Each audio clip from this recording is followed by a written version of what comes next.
Hello, everyone. Welcome to the show. It is a Monday. It is the podcast. We are back. It is actually not Monday. Well, I'm breaking down, Brian. I can't lie to my fans, my people.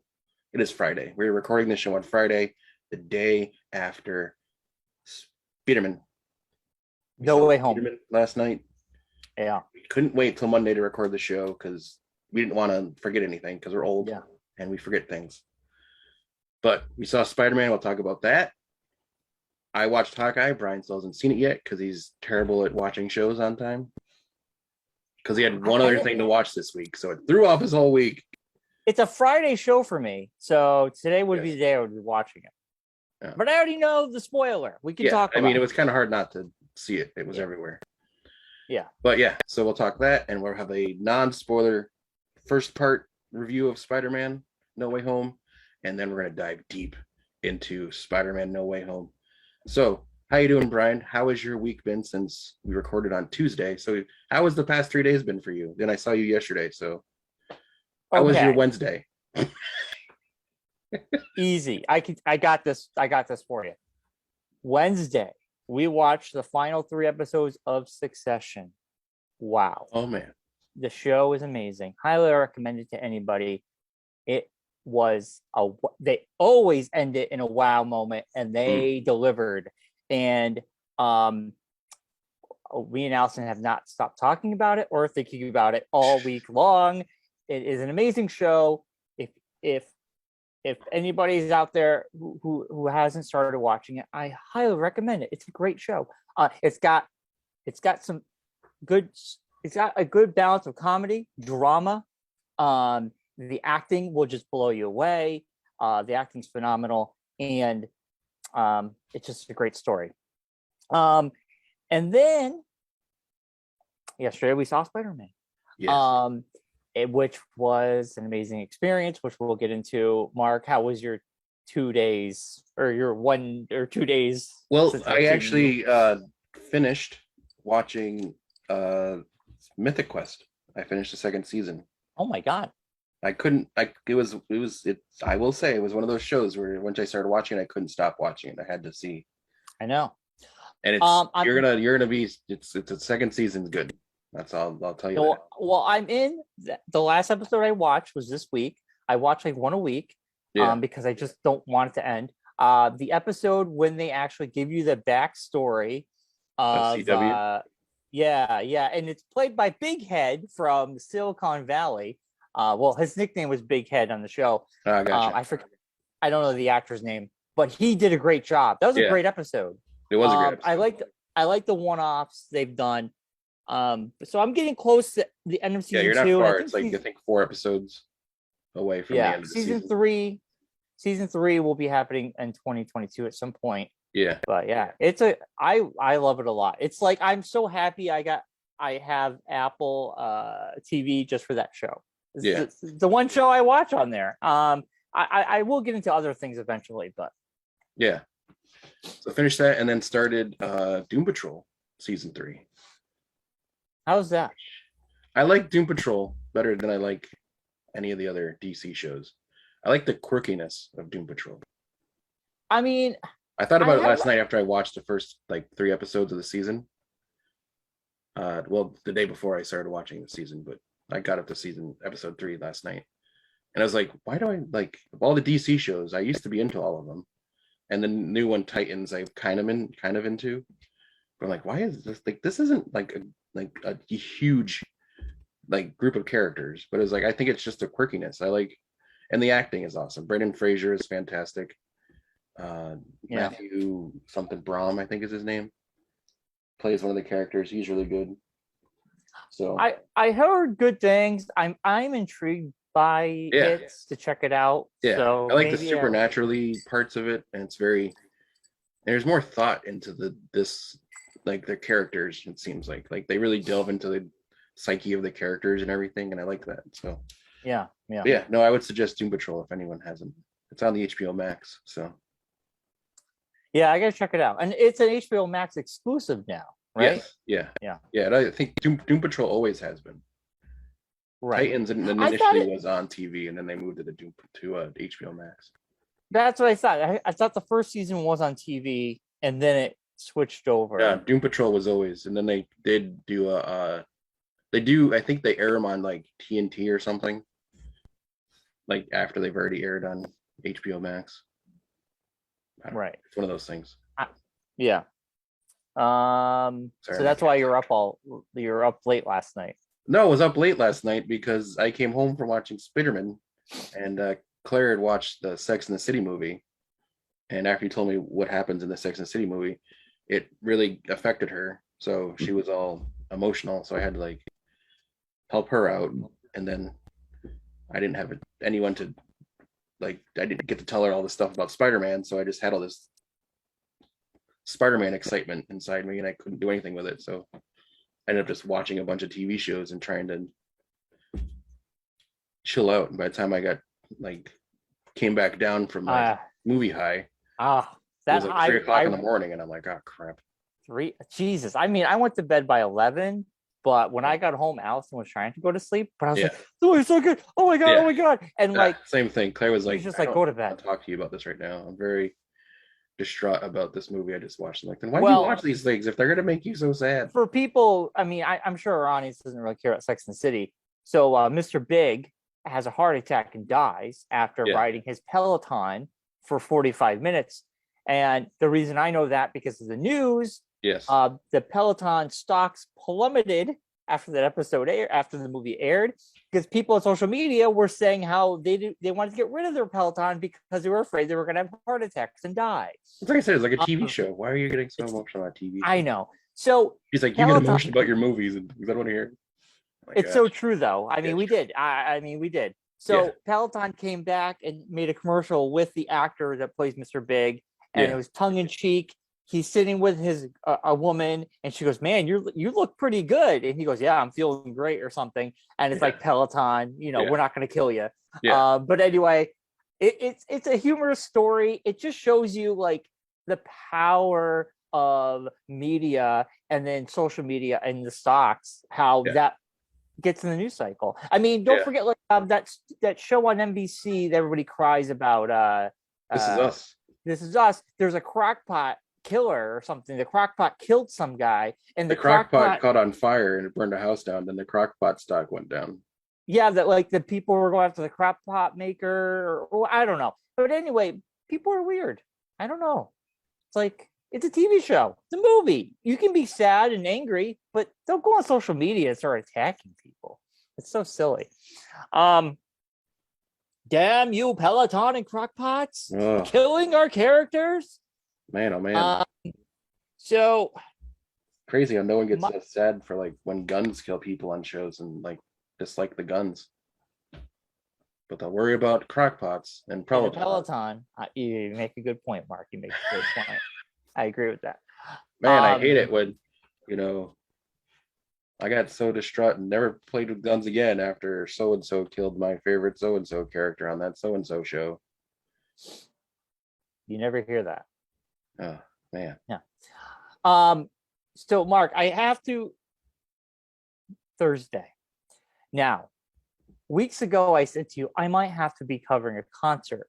Yes. Every year, there's a winter concert we cover that happens to always be the Thursday, which also happens to be the time a major movie comes out that I really want to see that comes out that Thursday opening night. Yes.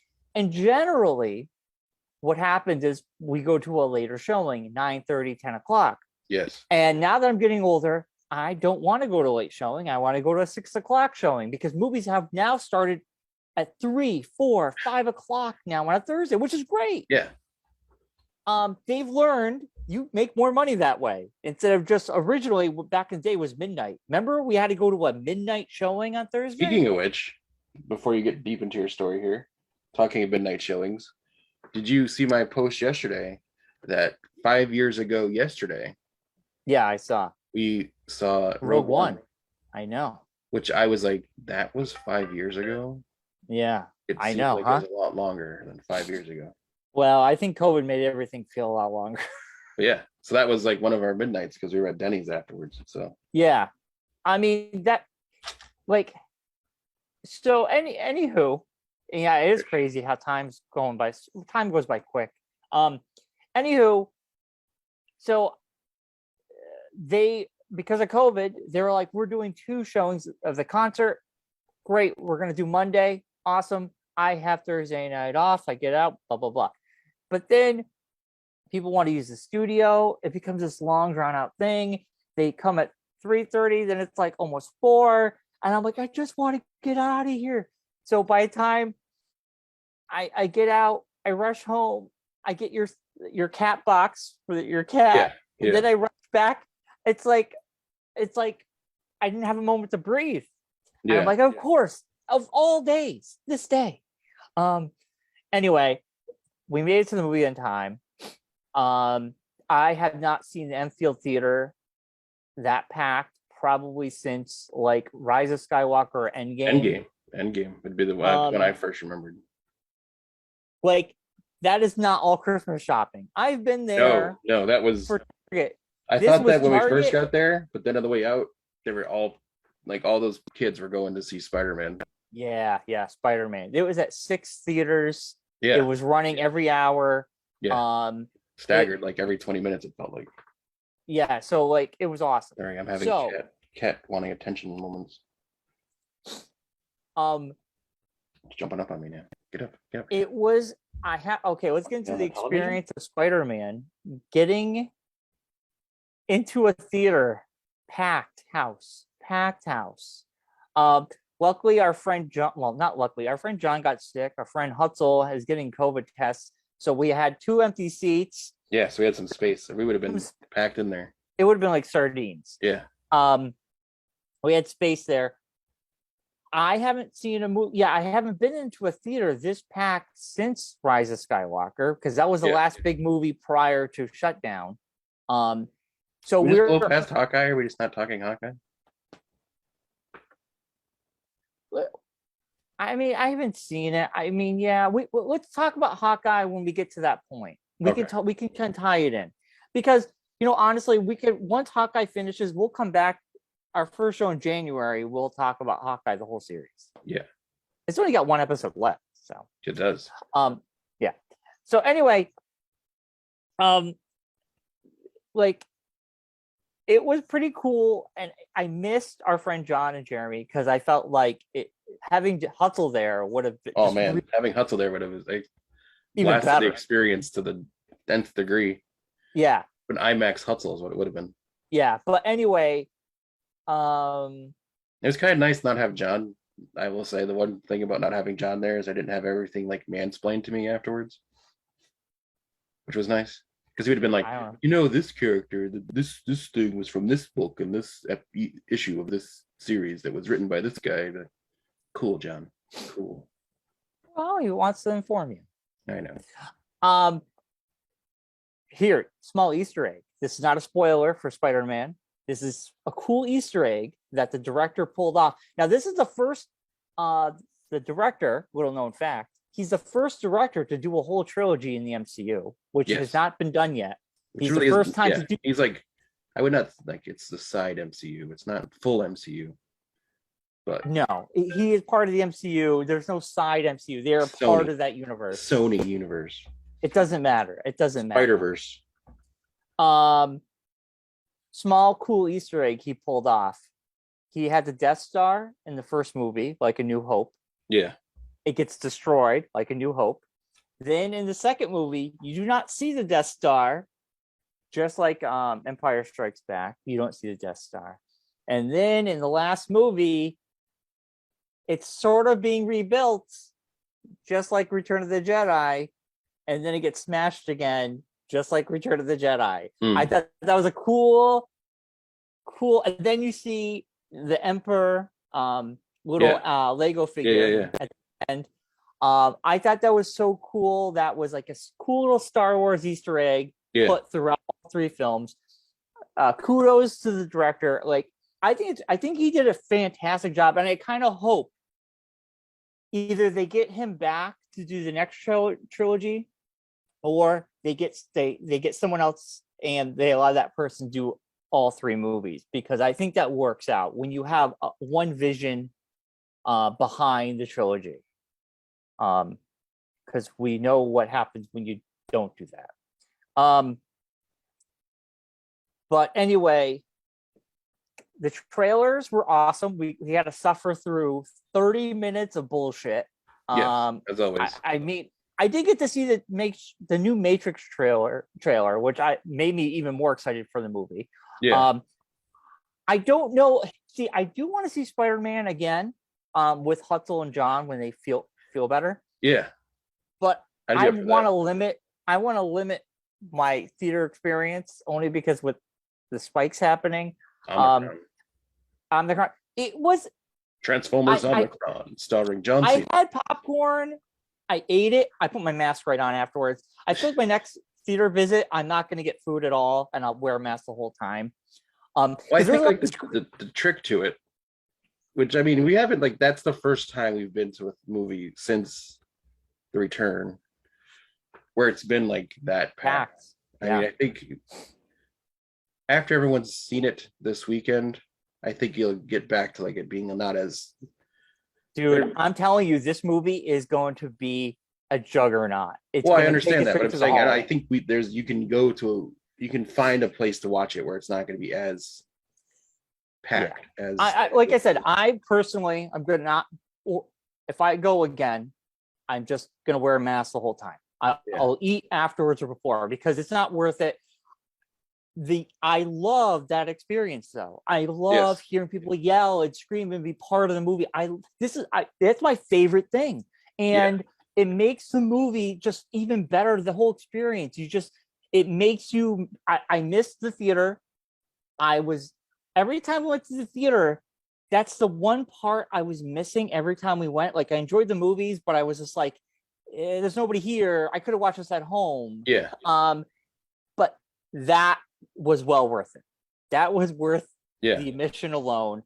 But I feel like Matrix for me, I'm just gonna watch at home on Christmas Day on my TV, and I'll be happy with that. Yeah. I can't remember what else other big trailers we saw that are worth talking about. Mobius was on there. We've seen that a couple times. Yeah. Was there anything else? I think they were all old trailers.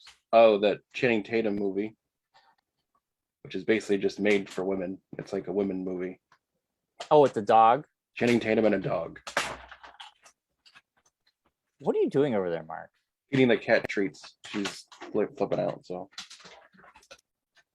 I don't think the cat's flipping out. I think you just want to feed it treats. No, she's like jumping around. And she's like jumping up because they're on like a little stool next to me on where my desk is. So she's like climbing up on the stool, being like, I want what's in that bag. Give me that bag. Yeah, the dog Channing Tatum movie, I was just like, oh God. I feel like every February we get a dog movie now. Well, it's a Valentine's movie. That's what it is. It's like a movie to take your significant other to. Barf. Just because you're not romantic, Brian, doesn't mean other people aren't. I don't know if that's romantic. You know it's gonna be like a sentimental thing, like the something's gonna happen or something. The dog's gonna eat him at the end. Oh, if that dog dies, I don't know what they're. I don't think the dog is gonna die. It's not Marley and me. Oh God! Don't get me started on that movie. Dude, I cried my eyes. Whoever greenlit that thing needs to be dragged out into a field and beat with a baseball bat. Well, it's based on a book, so. Well, there you go. Anyway, I cried so much. I don't think we saw anything. It was the first. No, I don't think there's anything else that I could remember that was like, oh my gosh, I can't wait for that to come out. Well, we saw. Oh, Batman. March, which was the new trailer that you hadn't seen yet. That's fantastic. The old trailer that everyone else has seen for months now, but it's the first time you saw it because you don't watch trailers anymore because you're weird. No, that looks awesome. Yeah, I am so down for Batman. I think it was very fun the dichotomy to sit between you and Mariah, because Mariah went with us and she doesn't usually go to the movies with us. It was very fun to like sit between the two of you and see like the differences in how you guys react to the trailers. Like the Batman one, you were like, "Oh my God, I can't wait for Batman," and Mariah's on this side saying like, "Oh my God, Batman's a vampire, woo." She sounds like Dan. Yeah, and then I'm like, honestly, when Michael Keaton came out, you know how many people said, "Oh, a comedian's playing Batman." I mean, it was just funny though, because the part where he's like, where the guy's like, "Who are you?" and he's like, "I'm vengeance." She's like, "I'm a vampire." Ooh. It's so overplayed. It's funny, but It was it's just so funny. he's It a was funny great sitting between the actor. two of you, because then like Mobius was happening, and you're like, "That looks pretty good. I think I'm excited for that." And she's like, "That looks stupid." Well, she's also a girl.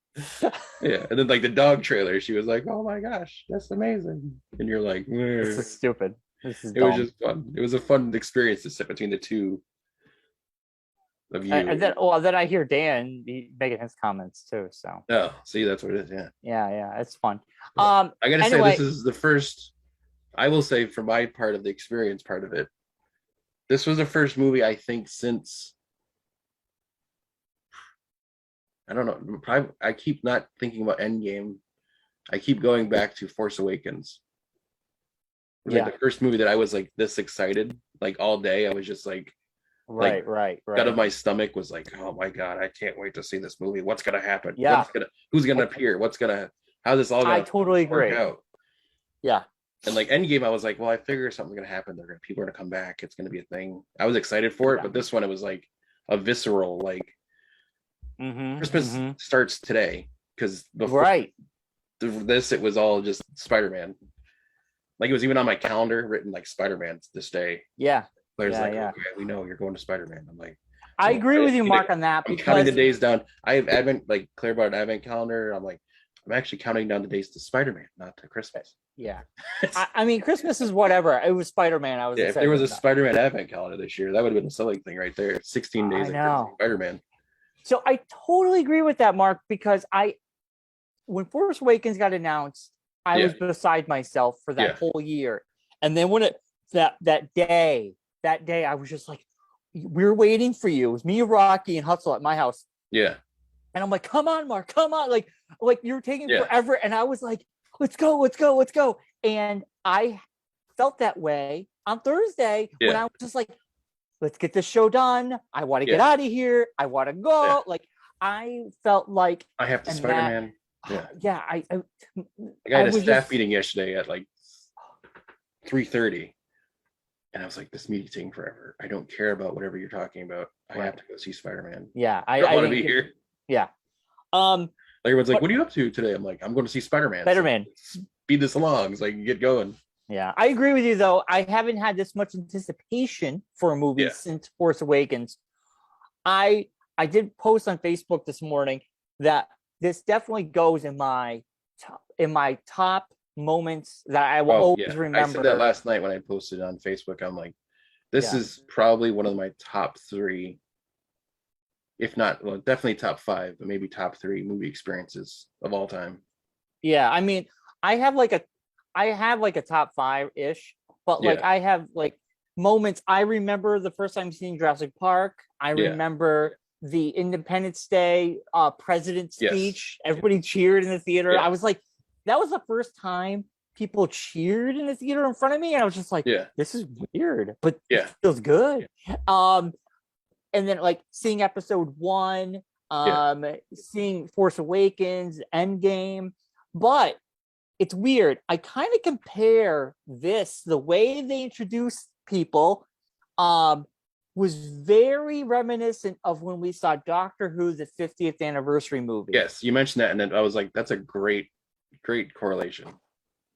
That it had that same beat. Those beats. Just kind of like the whole homie, like, oh, there's this random person that you didn't expect to show up.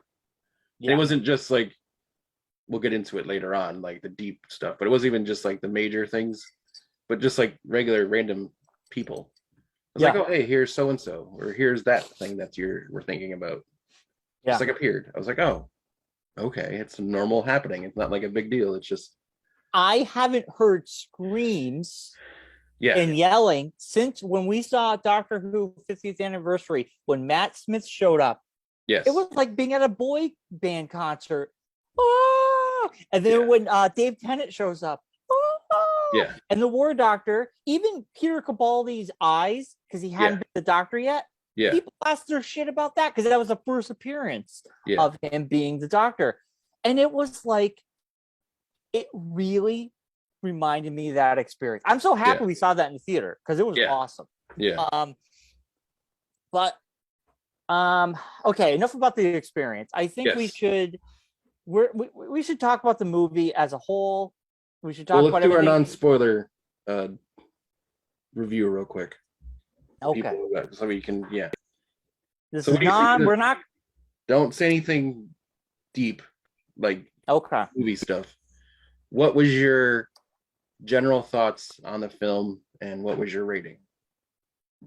Oh, we're gonna start off with that. Yeah, because then we can go in, after that we can go into the deep stuff. My general thoughts were, I was blown away. I thought they delivered, and they delivered correctly. I mean, I was not disappointed. I felt the way they handled things, the way they talked about some things were really meta. Yeah.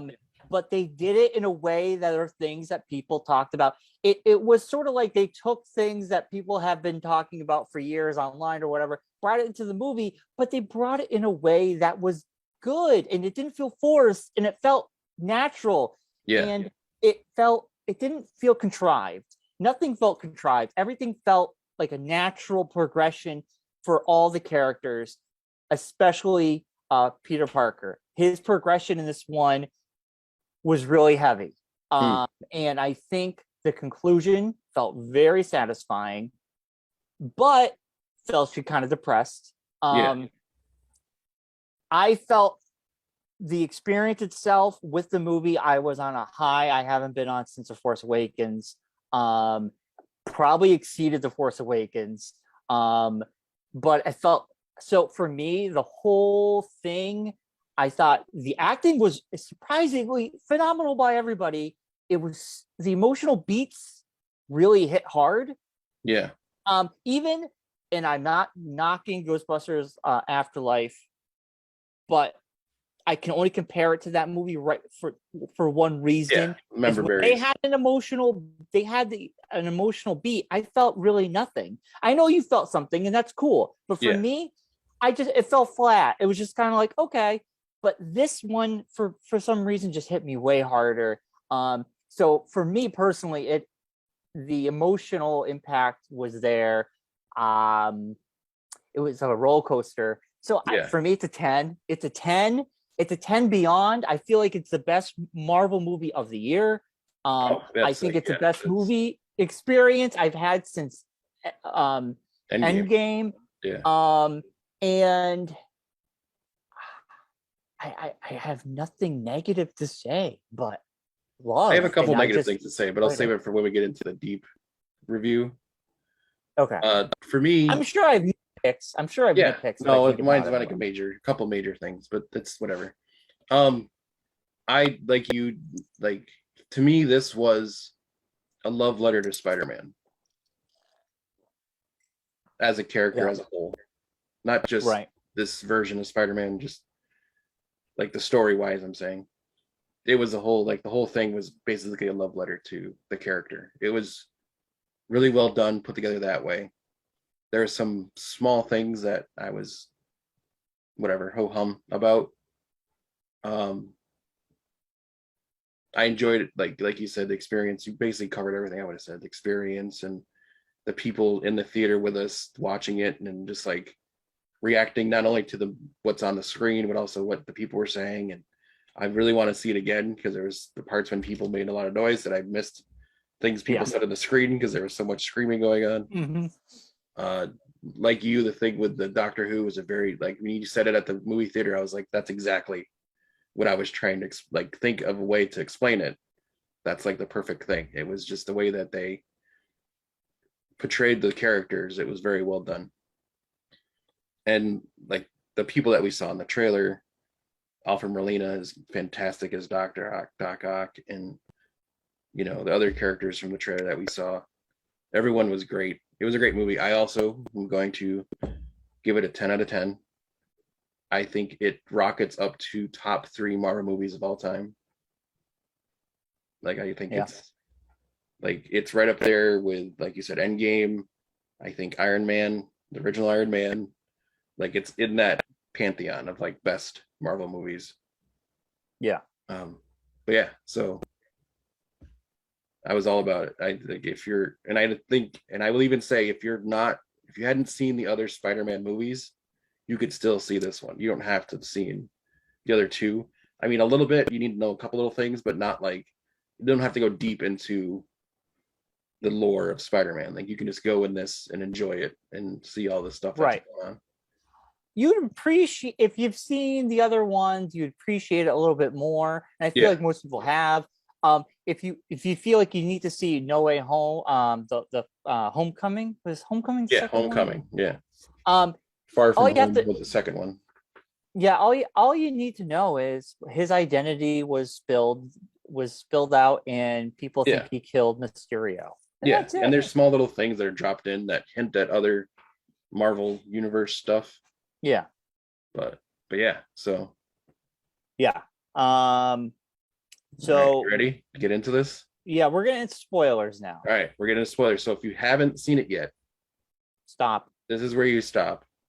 Come back after you've seen it and press play again and go into this part, because we're going to go deep into this. In 3, 2, 1. Tony Stark returned. No, just kidding. Oh, that would be horrible. But yeah, he was a zombie. But yeah, Spider-Man.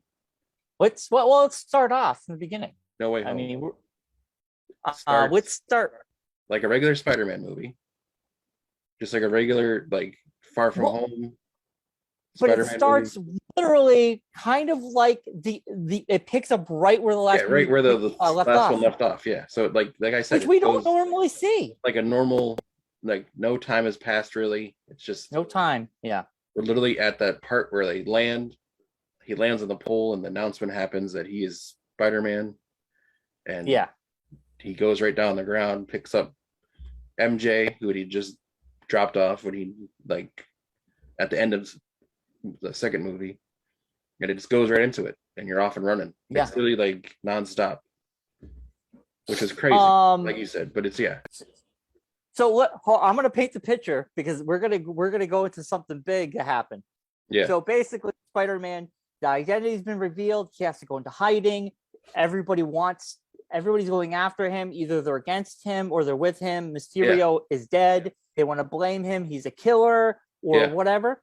And we actually see Jake Gyllenhaal from the second movie. It's not like they just like say that, it's the actual like him saying it, like, and the whole scheme is like unveiled. The whole also, like Tony Stark stuff, and Stark is being investigated now because he's using Stark tech. Yeah. Which is crazy. So there was an investigation happening. Yeah, so Happy's involved. And... Pepper Potts, I'm sure, is involved. We didn't see her, but no. So her contract was up with Tony Stark. So she was too busy selling her vagina cream. Right. Well, that happened. Goop. She's got her new Goop. She's got her Goop. Terrible name for a product, but anyway. That's Gwyneth Paltrow's company, Goop. I know it is. It's just a terrible name. It's like she sells candles that smell like her vagina. Did you know that? I think she charges like $200. Wow. I know. It's like buying someone's farts online. Who knew? People do it. We're going to jump into one of the biggest reveals. This past week, we had the reveal of spoiler alert. If you haven't watched Hawkeye, we're in spoilers. It doesn't matter. At the very end, we have D'Onofrio coming back as Kingpin. It's just a picture of Vincent D'Onofrio standing across from Kate Bishop's mom, like a really bad like security camera picture. But it still shows that that's he's like playing the that reveal. character. That's how they show it. Like, okay, yeah, I'm not gonna tell you more of that. You still haven't seen the episode yet, so I'm not gonna tell you anymore. No, I'm gonna watch it today. Finds out. So Okay.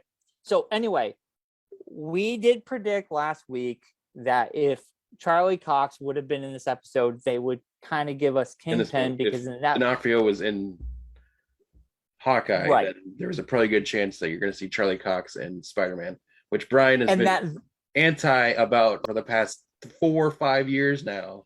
I don't want any of Fires. those Netflix people in my Marvel universe anymore. I don't like it. I need to recast everybody. I don't want to ever see Charlie Cox ever again. I'm telling you right now, if Charlie Cox shows up in this movie, I'm walking out.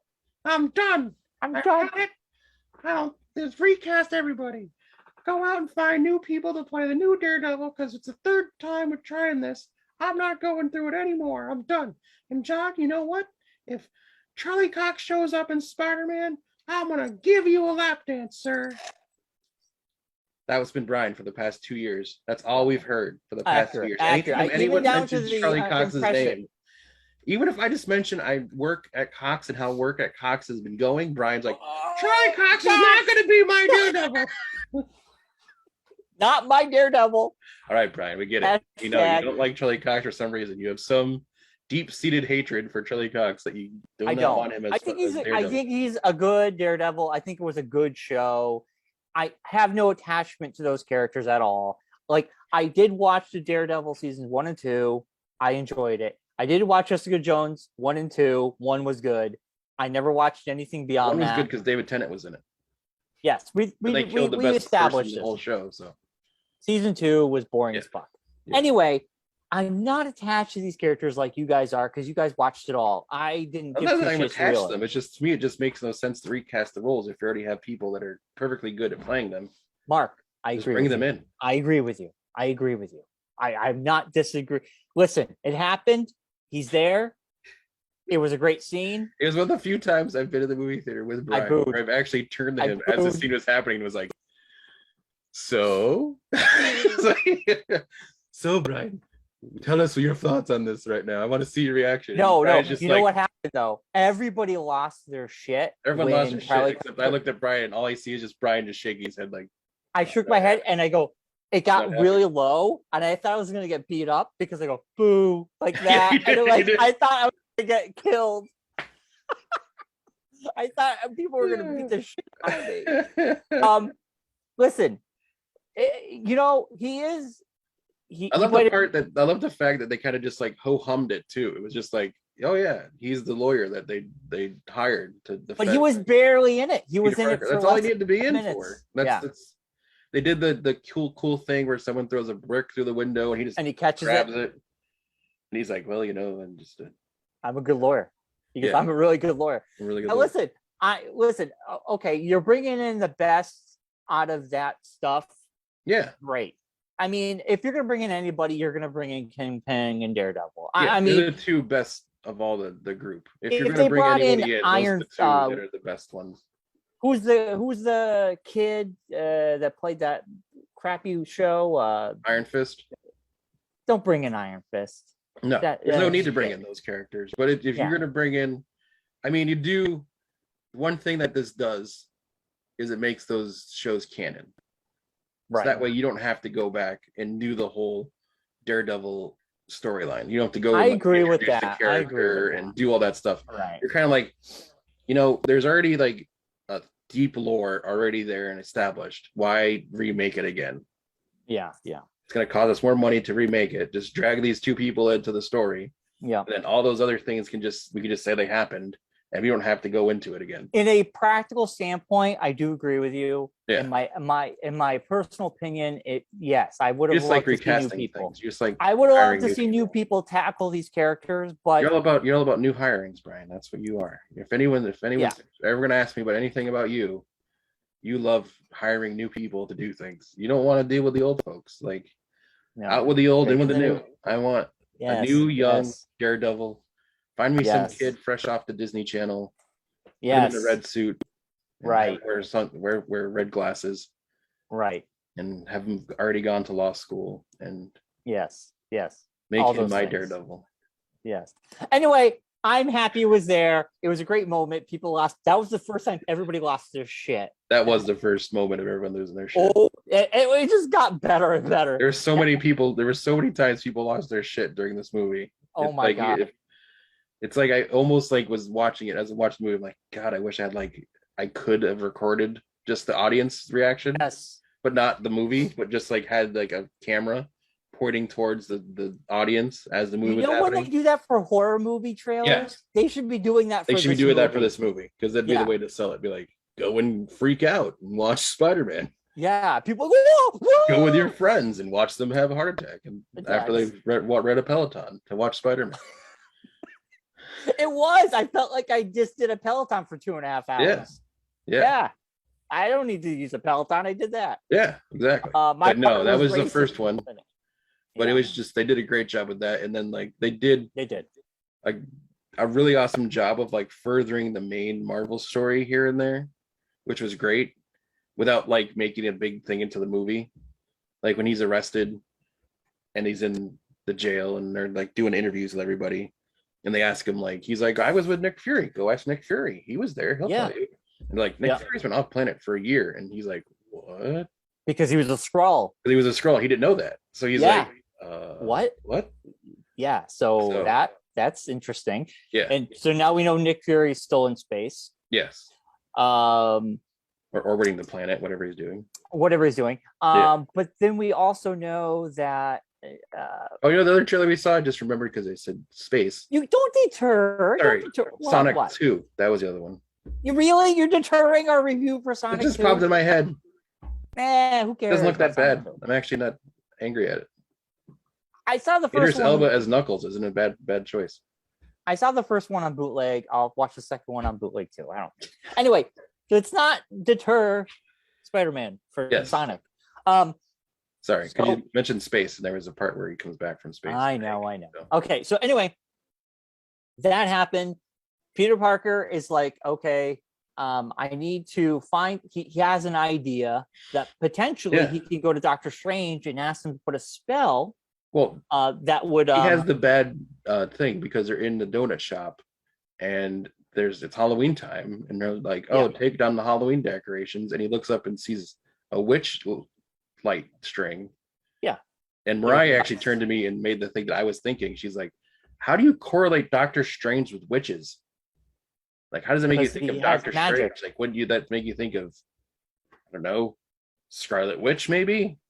Like, why couldn't he doesn't know Scarlet Witch. He doesn't know Scarlet Witch. He knows Doctor Strange. He does. She was in Endgame with him, and she was in Civil War with him. Barely. He has more relationship with Doctor Strange because they were together on. They were off planet together. That's the only thing. Yeah. But I'm saying, so he does know who the person is. It's just he knows who. It was a small thing if they could have used a different lighting, like different lights to make him think of Doctor Strange. That's all. I know. I thought it was a small thing. Like if it were like Harry Potter lights, that would have made more sense because he's a wizard.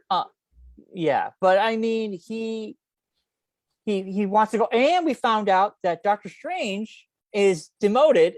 He is not because he disappeared for 5 years. 5 years, so he's technically the Wong Sorcerer Supreme. Yeah, Wong is. So he's kind of like second in command now. Yeah, well, he's like emeritus. Wong is first command, which is great. That's why he's off catching all the Shang-Chi and stuff. Did you see where Wong was going? He's going to Shang-Chi. Yeah. Go get Shang-Chi. Shang-Chi's a character, but he's going to that place in that. He's going to where he catches them, where he meets them at the Chinese restaurant.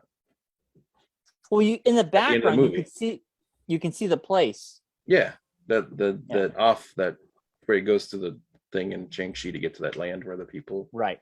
The dragon. Now we also find out the reason there's snow everywhere. They didn't properly seal something. Something came through. So it's just like a portal. A blizzard came snow through. Came flying through. There's a place in Siberia, and they just didn't close the door. Right, which is the interesting. Blizzard came through the Sanctum Sanctorum. I thought it was kind of cool. It's nice world building. Just fun little thing to throw in there.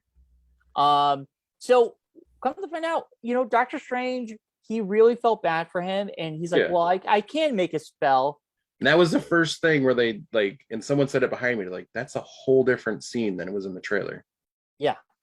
Like totally shot the whole different scene completely. Like in the trailer, he's like, don't do that spell. And Doctor Strange just winks at Peter Parker. Yeah. But this one, it's just like, hey, the kid, I feel bad for the kid. And he's like, well, it's on you. I don't want anything to do with it. Yeah. So it was like a whole different scene. I was like, well, wow, that was a...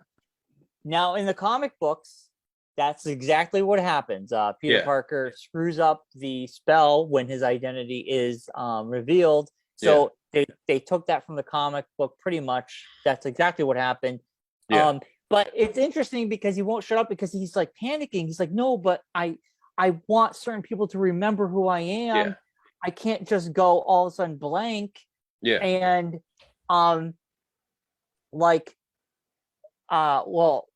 Spider-Man, who his identity is. So then that's what screws it up. But Well, they want everyone to remember who Spider-Man is, but doesn't want anyone to remember who Peter Parker is. That Peter Parker is Spider-Man. Right. That's but that happens at the end. That's what he wanted to be what had happened. But then he's like, well, wait a minute. I don't want like my Aunt May not to know who I am. I don't want MJ to not know who I am. I don't want Ned to not know who I am. And he's like, oh, and also Happy. And he's like, Stephen Strange's like, dude. And it's like, we can't like keep doing this. So then it finally just breaks the spell and it just like explodes. He puts it, and Doctor Strange like puts it into the, like he did in What If, puts it into like its own little like bubble box, puts it inside a box to keep it from doing anything. And then after that, they go and find out they didn't get the MIT before that. But then Doctor Strange is like, you could just ask them. He could have called. Look at it again. He could have called them and they would relook at your stuff. He's like, really? Like, I didn't think about that. Yeah. So then he goes and finds the lady that was with Flash, the whatever, Dean or whatever. The Dean. And he's on the bridge, and we get the first big reveal. Doc Ock. Oh my God. Everyone freaks out. Wow. My reaction was, did you not see the trailer? Because he's in the trailer. Everyone's seen him. Everyone knows how this happens.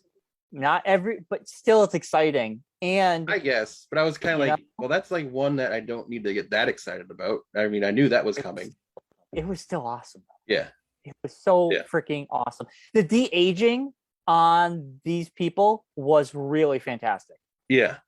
William Dafoe looked like he never aged. Their thing came out today that William Dafoe, 6 years old, refused to have anyone do his stunts or like any of the, like anything in all the fight scenes. Like he wanted to do everything. He's like, if I'm going to do this, I'm doing all the stuff I did in the original Spider-Man movies. I'm not going to not like half-ass it and have other people play me in these different scenes. He's like, I want to be doing it. So they're like, okay. So did everything. Brutal. Well, we'll get there. We'll get there. But Doc Ock shows up on the bridge scene. We seen it in the trailer, like you said. It was an epic showdown. I thought it was well done. The Dean was really funny. Basically, she was pretty quick to be like, "You're a hero," because she almost she saves his life. He saves her life. Basically, we saw that. I saw that coming. I mean, it was predictable, but I enjoyed it. Yeah. Also, we learned that Spider-Man's suit can now read something else, because he put his tentacle onto him, and his suit was just like, this is a new something, like went in, and because he tried to use the stabby thing like he did with Tobey Maguire's Spider-Man, and that when he was in that movie where he spiked him in the arm. Yeah. So he was trying to use that same thing again, but the suit, because he was wearing the nano suit at the time, was able to like read what the metal was, and they're like, this isn't a metal from here, it's a different metal. So that's what, like, he was like, what's this? And it absorbed him, and then it allowed Peter Parker to control. Yeah, because his nanotechnology went on to the arms. Yeah. It was so awesome. He's holding him, and he's just like waving his hand, and his tentacle is just moving around. That was so great. It was great. And then all of a sudden, we like it calms down, and then we see Green Goblin coming in, and then because you get the pumpkin. Yeah, the pumpkin hard cut. That thing comes flying, hard cut, and all of a sudden Peter Parker is in a dungeon, and under the sanctum. Under the sanctum, and Doc Ock is now put into a prison. Doctor Strange shows up. He's got this cool device that he created. And Lizard's just there. Lizard King is just there. Yeah, he got Lizard. And like, come to find out, well, he's like, you need to go and get some people snuck through. Some things came through when I couldn't stop it before things appeared. Yeah. And there's anomalies around. And then we got Electro and Sandman. And obviously William Dafoe is Green Goblin. William Dafoe is Green Goblin. Dude, so like I have to say this, he was the most sinister. It reminded me of how good he was in Spider-Man, like the original ones, the Tobey Maguire Spider-Mans. You know what his performance reminded me of? It was sort of like when Jack Nicholson played the Joker. Yeah, it was that. It was like that level of awesomeness. It made me think about it. Like I remember when we saw original Spider-Mans, which is like one of the first movies we started going to together when we first started hanging out and being friends. And like me being like thinking way back then, how has no one thought about making this guy Joker? He's got the perfect face features for it. Like he could do it like perfectly. Yeah. And even now at his advanced, like being the age he's at, I think he'd be even great at it now. Like a great older Joker. Right. Like he'd be awesome. Like in that same like age group as Jack Nicholson was when he did Joker. So when Spider-Man's going to town on him in this one scene, and he's just like laughing and looking at him. Oh like, my god, that was so awesome. So demented. But anyways, before all that, before all that, jumping way ahead there. But anyways, so we go back and, like you said, William Dafoe's character shows up, and they had that battle on the bridge, and then it goes to him just being in an alley, like trying to hide the glider, and the masks on like a dumpster. He's having the turmoil old, like he thing had. where he was like talking to himself, and he got the goblin voice and his regular voice, and so he breaks the mask. Falls on the ground, laughs at him as he walks away. Did you see how that scene was shot? It was so akin to Spider-Man 2 when Peter put his costume away and he walks away in the dumpster. It was I said it was so much a love letter to all the Spider-Man movies. It was like all the different things that they did. Like they did a couple scenes. Like I don't know if you caught it. I think it was when they were in the apartment and having the battle first starts in the apartment, and it was very like Sam Raimi, like quick cuts of different things. Like, I noticed that when they were on like on the knife or whatever. Yeah, it was very much. I was like, oh, that's very Sam Raimi there. They were about to do they're going to come up with cures for them. And they did quick cuts of them doing stuff, and it was very akin to that was Spider-Man. very Sam Raimi-esque. Yeah, but as all that's happening, he put like Doctor Strange and Spider-Man fight over the box. They go into the mirror universe, which was crazy, which is like Inception craziness. I was like, oh my god, this is very Inception. This is amazing. Yeah. So then that'll happens. He locks him in the mirror universe. Spider-Man webs him into like the mirror universe and leaves him there, and takes his little casting ring. His ring in the box. Yeah, in the box. Yeah. Ned uses the ring as they're at his grandmother's house. I'm assuming it's his grandmother, whatever. And it's just like he notices like the portal starts happening.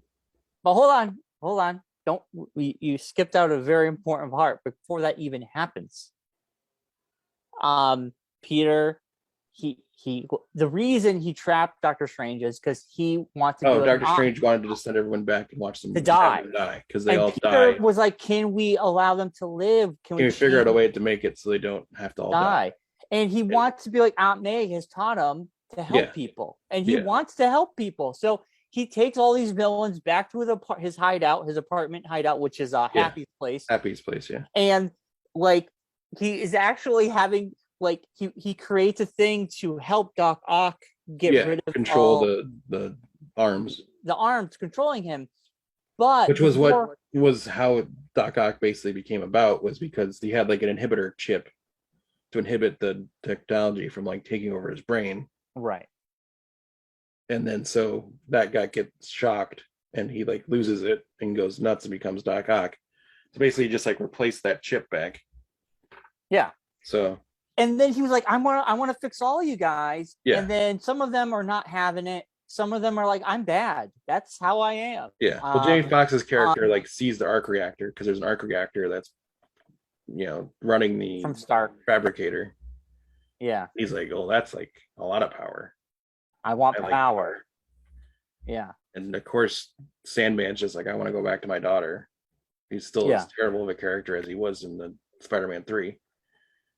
Well, I just want to hang out with my daughter. Well, then why'd you become a criminal? Anyways, so that all happens, and then William Dafoe, of course, being the awesome villain that he is, has been playing everyone this whole time, pretending he's homeless, pretending he was homeless and trying to figure out how to get back to his planet or his universe. Yeah. But this whole time, the Goblin's been running the show in the background. Running the show, yeah. Yeah. So then he turns back in the Goblin, basically. And they have an awesome. The whole time he's wearing his Goblin suit. No one ever thought to make him take his Goblin suit off. That was one of my things. I was like, they just decided to put clothes over top of his Goblin suit. Like, why wouldn't you take the Goblin suit off? But whatever. Well, he had like stuff over it because he wanted to make himself look homeless. So he would be naked. He's just wearing whatever. Well, I know, but it's just it's like. So this scene basically, like Aunt May, like the villains start turning on Peter. Peter's like trying to figure things out. Aunt May has all the cures and like a burlap sack, and she wants to get the hell out of there. Yeah. And basically, Green Goblin's just like, you're fucked. I'm taking you down. I'm taking Aunt May down. Yeah. That fight scene with them go to the floor was brutal. Yeah. Like, yeah. I think the fight scenes, I don't think I've ever seen such brutal fight scenes in a Spider-Man movie. That was the most brutal.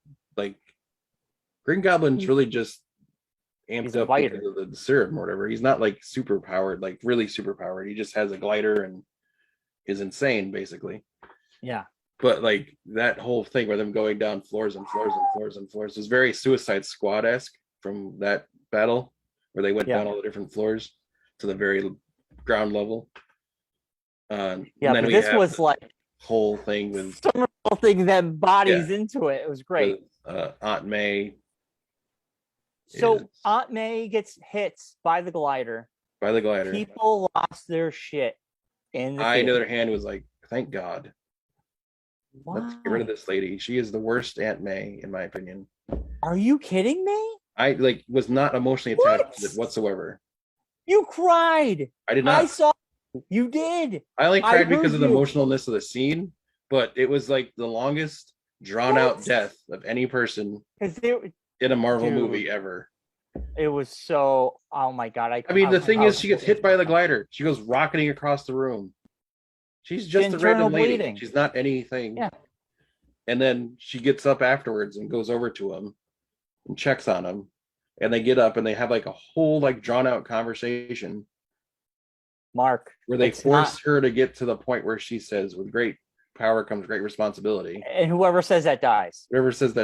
And so by that point, I'm like, you're dead already. Like, we know you're dying. And it's like, die already. It's like, this is the longest drawn out death. You're heartless. It just like wasn't. You cried. I saw you. You were crying. This was like one of the few scenes in the movie where I was like, whatever. Let's move the story along. It's like, whatever. I was broke.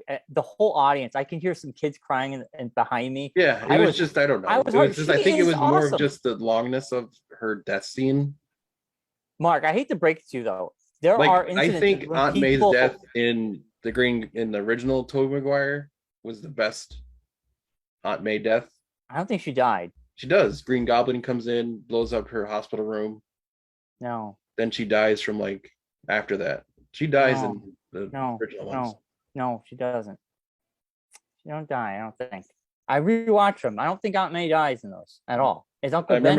I just remembered her room getting exploded from the Green Goblin. It did. She goes to the hospital, but I don't think she dies. Aunt May doesn't die. Uncle Ben dies. I know Uncle Ben. Aunt May never dies. Yeah, whatever. But anyways, we don't have an Uncle Ben, so we get the Aunt May. Yeah. Yeah. I mean, it wasn't like terrible. It was just, to me, it was just like, whatever. We get it.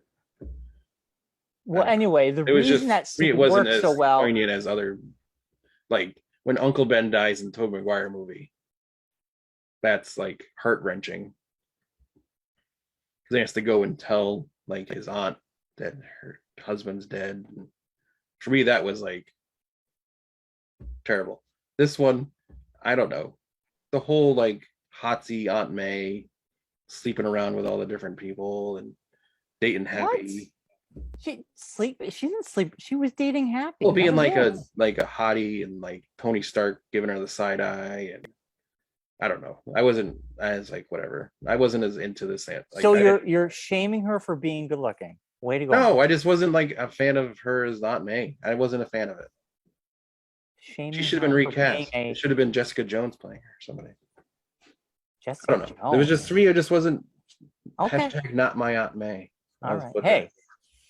Hey, you beat that drum all you want. I beat the not my Daredevil. Well, I'm just used to, I think it's like, would you I'd like rather have an older Charlie lady be hot, like an older lady be Aunt May. Why?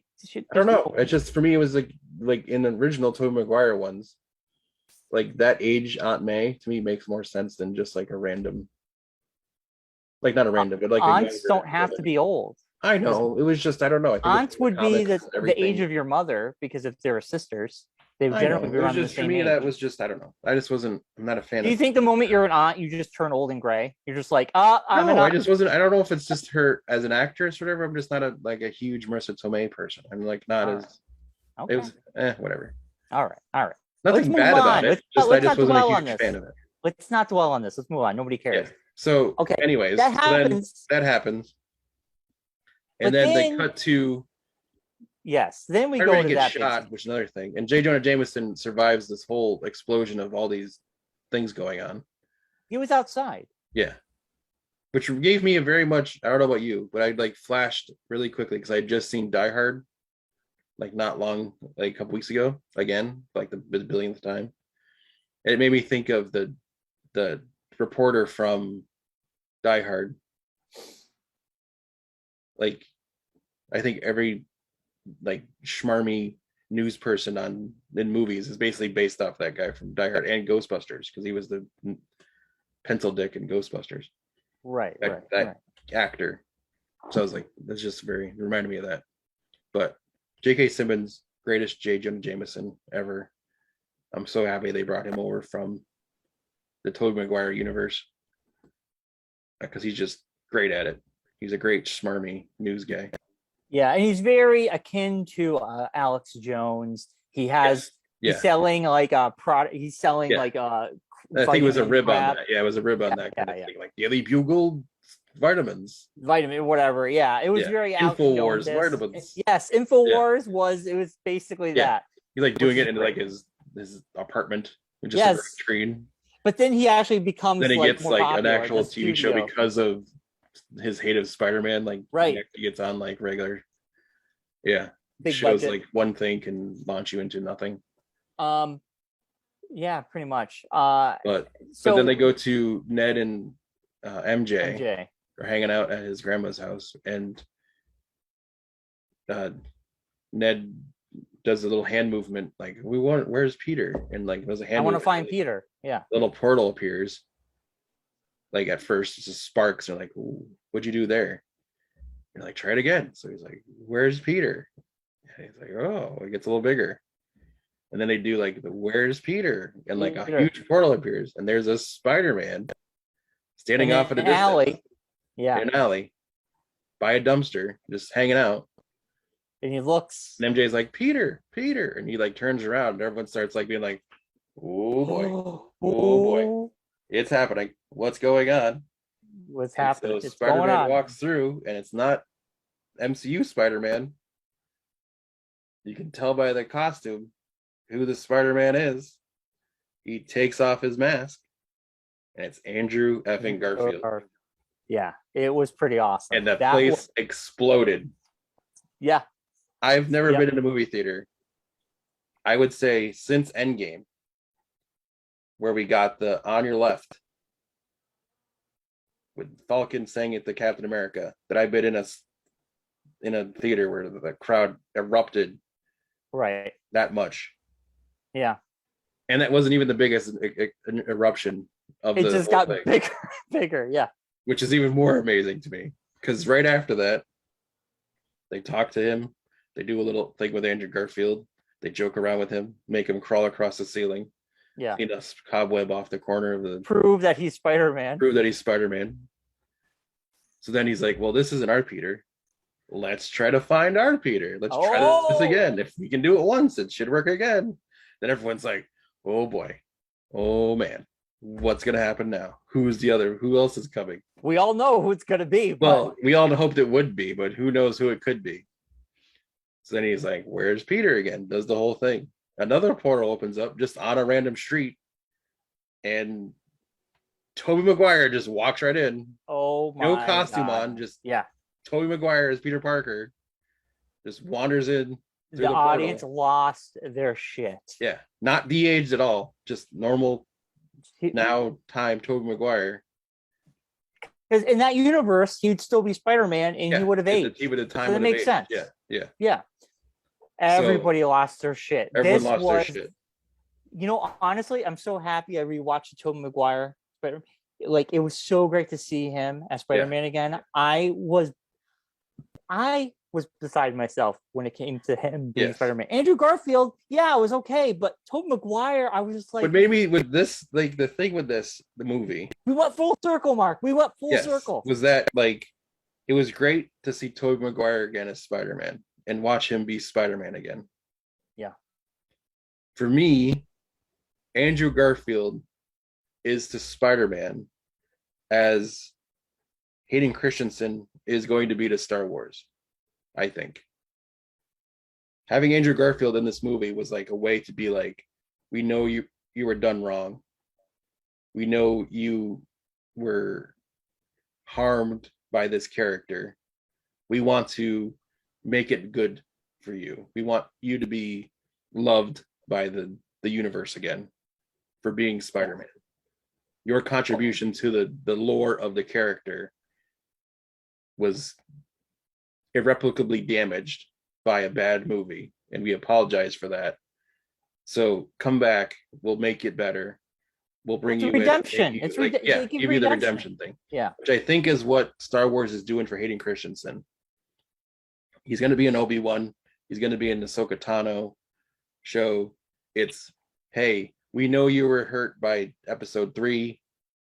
The character went a different way than when we thought it was going to. Like, you became a whiny, like that was what you were supposed to do. You know what's weird? People took it a bad way. We want to bring you back and make it right and give you that, like, that final. The prequels thing. Have changed the mass consensus about those prequels with the people who grew up with those movies. They love them. Ryan loves those movies. Yes. They are not. Ryan was one that saw those when she was a kid, and she loves those. Those are her Spider-Man. Yeah. Those are her Star Wars. Star Wars. Yeah. Yeah. So I think that was what I thought about when I saw Andrew Garfield. It's like, we're gonna make it okay. We're gonna make it okay for you, Andrew. Because to be honest with you, Mariah was over the moon that Andrew Garfield was in this movie. Yeah. Because Andrew Garfield is her Spider-Man. Yeah. And like I said to her after, as I drove her home, she was saying, it's like, Andrew Garfield was I love those 2 movies. That's my Spider-Man. And I said, well, that's what I'm like. Tobey Maguire is our Spider-Man. Yeah. That's what we saw when we were younger. That was the same kind of thing with Star Wars. It's like, that's what it was. Yeah. It's like all the people our age didn't like Andrew Garfield as Spider-Man, but everyone younger. I liked him. I just didn't like that second movie.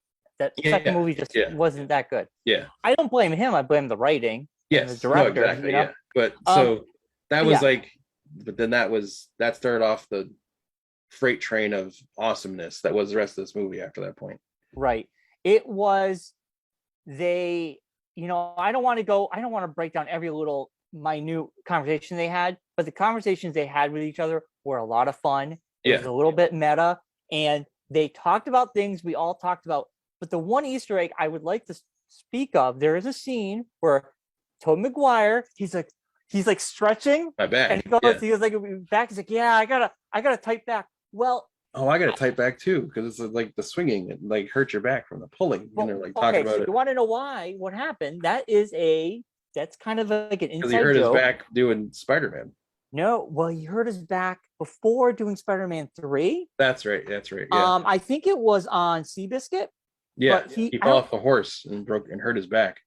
Well, I don't know if he broke it or he hurt it really badly. I remember him like that was a thing. Yeah. He almost he almost didn't do Spider-Man 3. Yeah, it And was very much along the be- lines of Mark Hamill and Empire Strikes Back. Like he Yeah. was just about to go shoot that film and something happened. And they were like He almost had a car like, accident. He need to He was in a replace car the character accident. almost because it's that bad. And that's But why yeah, in he was Empire Strikes Back he has all the bandages on his face because it's from the accident. He had like actual bandages on his face. so basically Tobey Maguire almost dropped out, and they were actually going to recast for the third movie, and they were going to say, well, it could be like James Bond. We could recast every couple movies if this continues. But they got Tobey Maguire back, but his back was in bad shape. Yeah. So that was a nice little that was a nice little fun Easter egg there about his back. They did talk about how he is the only Spider-Man that shoots web out of his physical arm. That was hilarious. When he shoots web out of his arm for the first time, everyone's like, What are you doing? He shoot it out of other places. Like you could see you literally see as he does it, and then Tom Holland Spider-Man grabs his wrist yeah. And then he's like, Did you have web lock? And he did have web lock. I did actually for a little while. I did. Because he wanted to give up being Spider-Man. Yeah, that was also the Venom one where he had the Venom, the web lock, and then he had the spider, the Venom thing too. But anyways. Yeah. But anyway, so there were some great conversations these guys had, and I said, I don't want to move them all, whole thing after the Electro scene where it's Jamie Foxx and Andrew Garfield. Andrew Garfield takes his mask off, and he's like, "Oh man, you're from Queens. You help Black people." Yeah, I could have swore you were Black. Yeah. He's like, "Nope, I'm just a white guy from." Then he's like, it'd be really cool if there was a Black Spider-Man. And everyone just erupted like, "Oh my God, he's talking about Miles Morales." Yeah, dude, I was that was the one thing I'm like, it is already a jam-packed movie, but if we had a Miles Morales, if there had been a live action one, they would have brought it in. Yeah. I think. Yeah. Anything's possible. And now anything could have squeaked through that we're not privy to. Well, they sent everything back. Sort of. Everything back. Sort of. We'll talk about that. 99.9% of everything went back. Now, basically they came up with cures. They had to get the cures into these villains to change them back. But also Doctor Strange is coming. He gets out of being captive. He needs to contain the spell because you can see the multiverse. All the villains. Everything's cracking. And they're all these white embodiments of these villains, like Rhino. One of the ones you obviously saw. There were other ones which I was like, I wanted to see this again. Yeah. And when it's on Disney Plus, so I could pause it and see all the different villains, because there was a lot of people were online are oh, this person was in there, that person was in there. You could see these characters that were the outlinings of all these different Spider-Man's villains that are out there. And basically Peter Parker, he's like, I don't want people to know who Peter Parker is. Yes. Not Spider-Man, but Peter Parker, because they are coming for Peter Parker. Yeah. And he goes, it will work, right? And Doctor Strange it is, but everyone has to forget. Including Doctor Strange and Happy and everybody. All the other Avengers are not gonna know who he is. Dude, I got emotional when him and MJ said goodbye. I was it was when he's like she's like, I got more emotional when him and Ned said goodbye. Yeah, it was sad. I was emotional. I think I was already emotional after that point, that I didn't register the MJ stuff as much. But I don't know. It was the thought process of, your best friend, and they're not going to know who you are in 5 seconds. Yeah, it was really sad. I was dude, I was like, I already cried once. Now I'm going to cry again. Yeah. There is a part before we get into it where each Spider-Man got to redeem themselves from their past movies. The big redemption for obviously Andrew Garfield was saving Mary Jane. Well, he Gwen Stacy died. When Stacy died, he was not let her, but he couldn't catch her. And so Mary Jane gets knocked off by the glider. Yeah. And Spider-Man, Tom Holland goes to rescue. He gets hit by the glider, taken away. And everyone just freaks out no. I'm getting goosebumps just thinking about it. Yeah, and everyone's like, Andrew! Garfield, people are screaming Andrew, get her, Andrew! Yes. And then he dives off, and Oh catches her my and God, lands on dude! the ground Everybody with her in his cheered. arms, and everyone's like, "Oh, thank God he did it! He I'm saved her." getting goosebumps talking about that Yeah, scene. It was so great. yeah. And he People gets all lost their emotional shit. because he's like, and Mariah's like, Lily's sitting next to like Andrew. If you start crying again, I'm gonna start crying again. So stop it. Don't cry, Andrew. Dude, He's he's like every the time he emo cries in any movie, man. he's like, I can't handle it. He's Like, the he's emo she's like Spider-Man. afterwards on the way home, she was like, I was like, that Andrew Garfield, huh? She's like, that guy, I don't know what it is, but every time he cries in movies, I can't control it. He's got a good cry this face. cry face. Yeah, He gets so like his facial is like so distraught. yeah. But no, it was great because it was like the dichotomy was awesome between the three of them. It was perfectly like timed to happen now. Yeah. Because you have Tobey Maguire as like the oldest brother. Andrew Garfield's like the middle brother, who's like the kind of forgotten, goofy, like uncoordinated brother. And then you have like Tom Holland as the youngest, like goofball brother who's just out doing everything and not like thinking he can do whatever he wants without anyone doing He's anything. still learning. He's still learning. And Tobey Maguire is like the old, like sage Spider-Man that's gone through it all and experienced everything and is just like, I just want to just go sit somewhere and not have to worry about this anymore. Well, but it's great because it's like if you had seen Spider-Verse, Tobey Maguire, which I had said when I saw Spider-Verse, I'm like, that's what they need to bring Tobey Maguire, and it's like the Nick Johnson Peter Parker, who's like the old, wise, like been through it all, haggard by like that, like being Spider-Man. So yeah, they did it great. Like it was like all the random maneuvers of the three of them together, like using the webs to launch each other to things, and yeah, dude, it was epic. It was epic.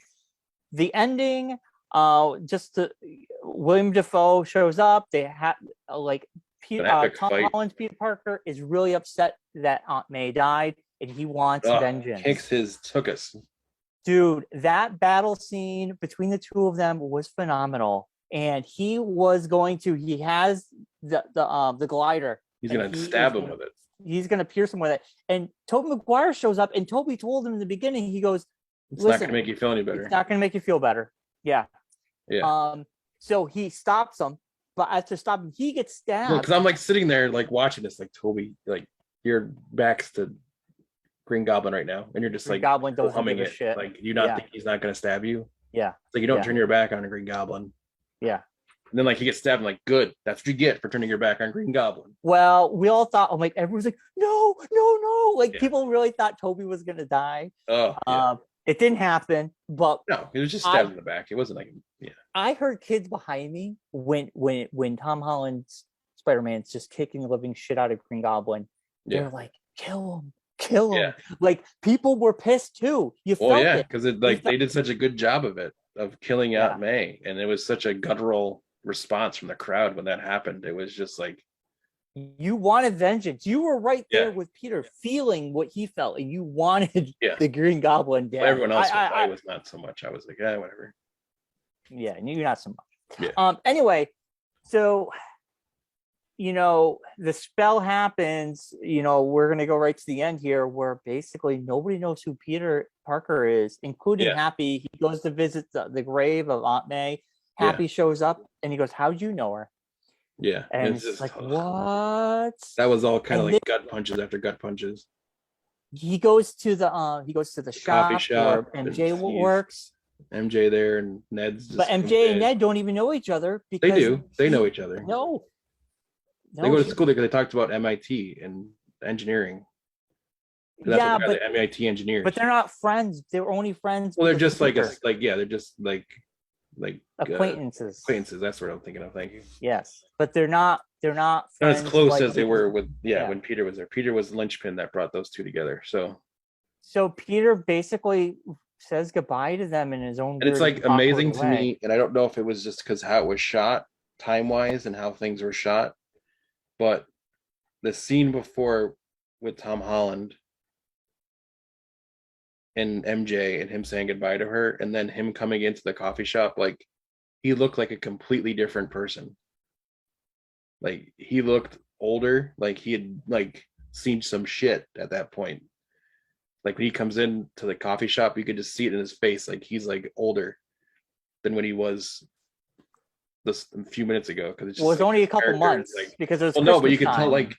like I don't know if it was the weight of all that of people knowing him as Spider-Man and everything. Like you could see it like gone from him, and like his like Yeah, expression and demeanor was different. yeah, yeah. It was heavy. It was very sad, Yeah. that ending. Then he buys his Because crappy apartment that he has and he moves. everything basically. Yeah, and then he Which he had he in has his little which reminded me of the Tobey scanner. Maguire when he had the crappy apartment with the Russian, Crappy apartment. yeah, with Yep. the Russian Yep. landlord and the daughter that was kept hitting on him all the time. Yeah, it's very reminiscent of that. Yeah, it was very much that. So then we get our first Mid credit scene, which is Tom Hardy sitting at a bar in Mexico asking a bunch of questions about the Avengers and everybody. Yes, about what happened.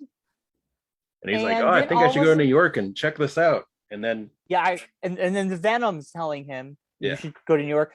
Well, basically, Doctor Strange reversed the multiverse in a weird. Well, we think sent everyone back to their universes, including Tom Hardy, but the Yes. symbiote part of the symbiote falls left off. on the countertop. Yeah. And the last thing the symbiote knew was go to New York and see Peter. Yes.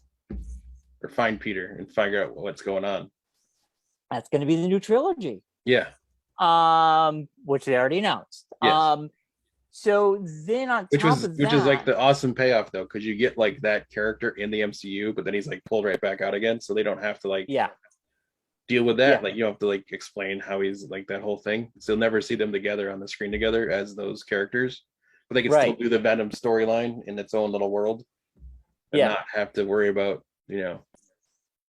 but that can, before we get into that part, the next after credits thing, as this whole thing was happening, I was like, oh man,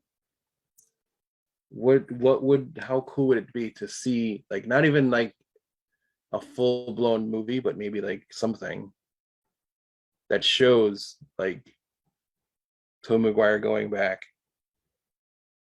If there was some kind of scene where they had the Tobey Maguire going back to his universe with Doc Ock and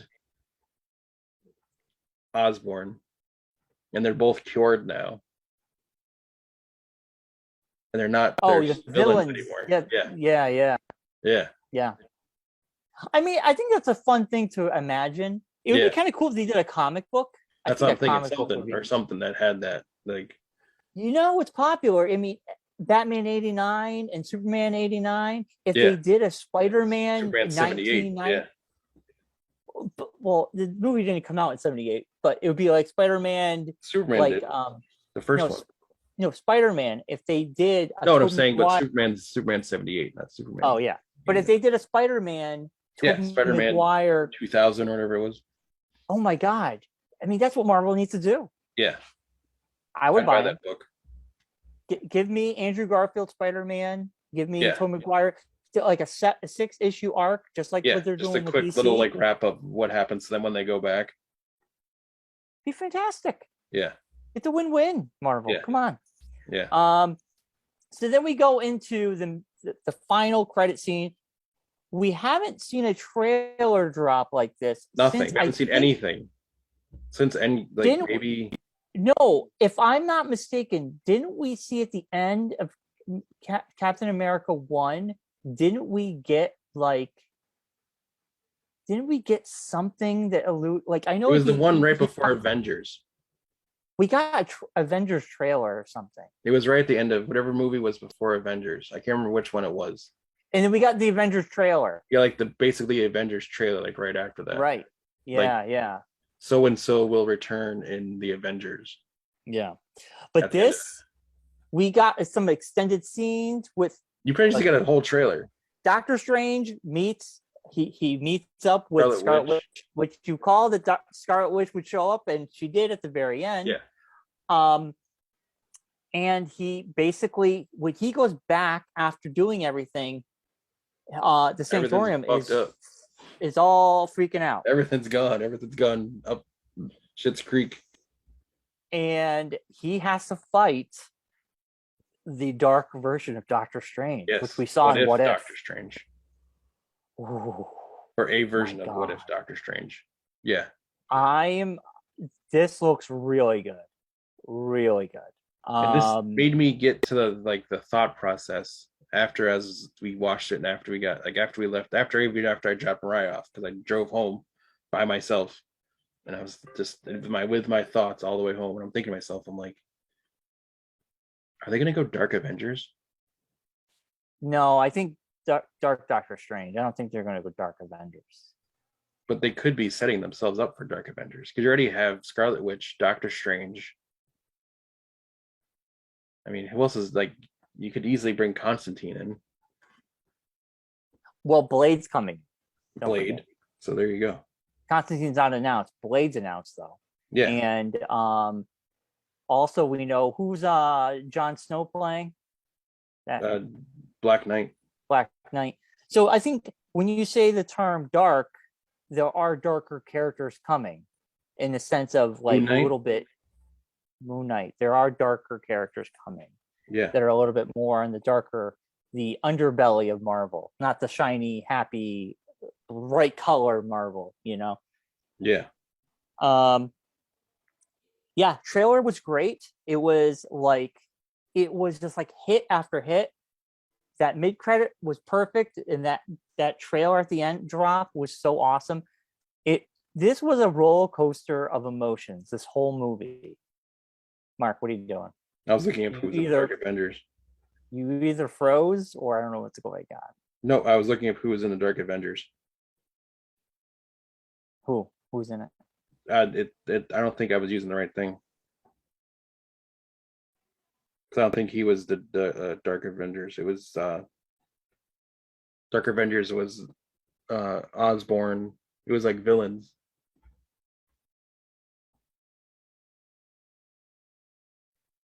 But whatever. I can't think of the name of it now. Okay, that's fine. Anyway, let's not dwell on it. We got to wrap this up, Mark. We're going on 2 hours, I think. Anyway, great trailer. The whole thing was epic. It just gave me chills just reminiscing and talking about it. I'm glad we talked about it today. It's Monday when you're watching this. We'll be back next week with our top favorite thing. We're each going to do our favorite 5 things. So the top 10 things of 2021. Jesus, this experience is already in one of my top 5. Oh, I already saved a spot for one of my top 5, because I was before, as I was making my list, I already kind of get ideas. When we first talked about doing it, I'm like, well, I'm gonna have to save a spot, because I know Spider-Man's gonna fall in there somewhere. Yeah, I mean, it has to be an experience, and if we repeat, we'll just we'll make it. We'll just do it right off the bat. So we'll worry about that next week. Yeah. And we'll be back with our first new show in January, and we'll be covering January 3rd or 4th. No, the 2nd. We'll be back on the 2nd, and we'll be covering back on Hawkeye. The 3rd is on the Monday. 3rd. We'll be talking about Hawkeye as a whole. Yes. And Book of Boba Fett will be starting. Yes, episode 1. We'll drop that Wednesday, the 29th. Oh, before we come back. So we'll be talking about both of those things. Yeah. Awesome. Yeah. Cool. Yeah. So it's weird to say this, but everyone have a great Christmas. And we'll see you all the couple days after Christmas. It's crazy. Christmas is this week. Yeah, I know. It's crazy. Oof. All right. I know. That's happening. So, well, Merry Christmas. Merry Christmas. And everyone, we'll see you and enjoy Spiderman.